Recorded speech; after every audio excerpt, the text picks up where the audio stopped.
Yep, I'm just getting in a rough draft, put in my horizon lines, some colors in the sky, dark in the top of the sky, added this pond, and now I'm starting to put in the darks in the foreground.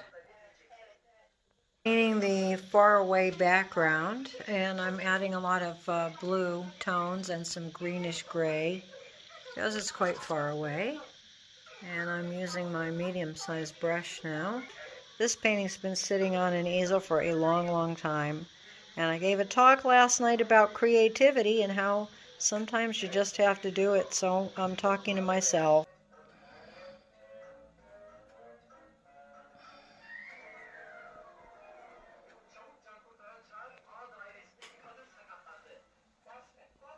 Progress. Putting some detail in the background. Trying hard to make these pink tulips just really pop. So I have used a lot of different types of pinks here and purples. I think it's starting to look a little more realistic with some more depth. And I did use a little brush, tiny brush. Tried not to paint every single petal, but there's a lot of tulips. So I was aware that they have this very bright fluorescent paint. As you see, these other colors really don't compare to that one, and that is really the one I decided to go with. I've never used such a color in any of my paintings, but these tulips were just stunning.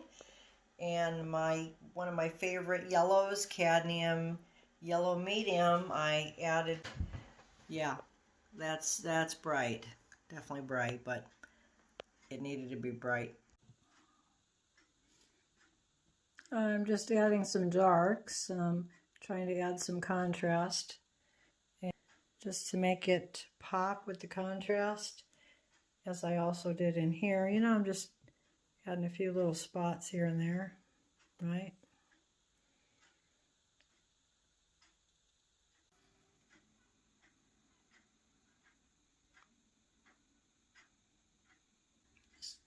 Putting a little pine tree here with a fine brush.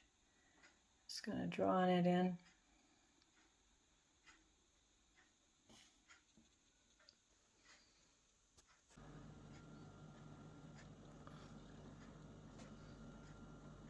Stepping back from it to see what I need to do.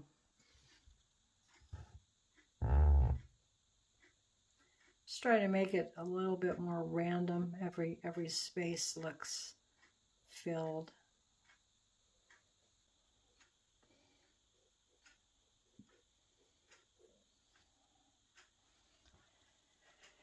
Yep, I think that's about it. And at the end of it, I sign my name, and I use a tiny little brush for that. And when I've got that tiny brush in my hand, I tend to zoom in here and do some detail painting, which I don't do extreme details, but there is a little bit of detail, just a suggestion of a photo I took myself, not last year because we were in lockdown, but the year before at the Tulip Festival. So thank you, God, for your beautiful creation and the creations of man.